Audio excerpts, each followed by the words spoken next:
month of March is Traumatic Brain Injury Awareness Month. So I decided to bring awareness to the traumatic brain injuries for this month. I decided I'm going to run a 5K every day, and I'm going to provide you a quick tip on how to deal with the impacts and the symptoms that come with a traumatic brain injury.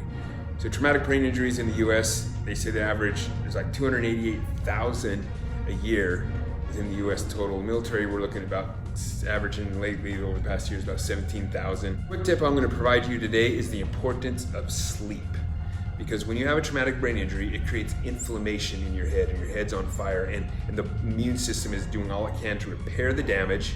Some of the damage can't be repaired, so it's within the brain is creating new networks and links to other parts of the brain to try and maintain the overall operation of the head. So sleep is really important. We can help the natural processes of falling asleep. An hour prior to sleeping, start turning down the lights, avoiding all screens, and avoiding any bright lights or stimulation to the eyeballs. And I'll tell you why. So part of the biological clock, the circadian rhythm, that influences us to get tired is the production of melatonin.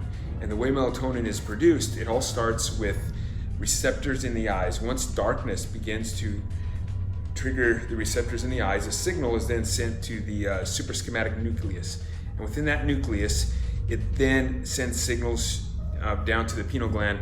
And the pineal gland, within that pineal gland, is going to start the synthesis, the creation of melatonin. So what's going to happen is first the amino acid tryptophan, which is one of the few amino acids that we have to actually consume through our diet, where you get it through turkey, chicken, egg, cheese, yogurt, and stuff like that.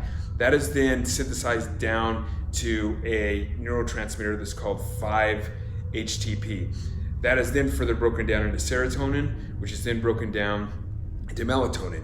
And that melatonin is released, which allows your body to relax and fall asleep, so you can get into those stages of sleep and begin to allow the body to recover. Melatonin also has the ability to fight off inflammation. It's one of its secondary jobs. So as it's synthesized and released, it's also going to fight the inflammation in the brain. So that is why it is key as you begin to fall asleep and you know your scheduled bedtime. About an hour prior, start turning down all the lights. Set your phone to the side. Don't look at screens anymore, so we can help the body properly produce melatonin and not get in the way of the melatonin production.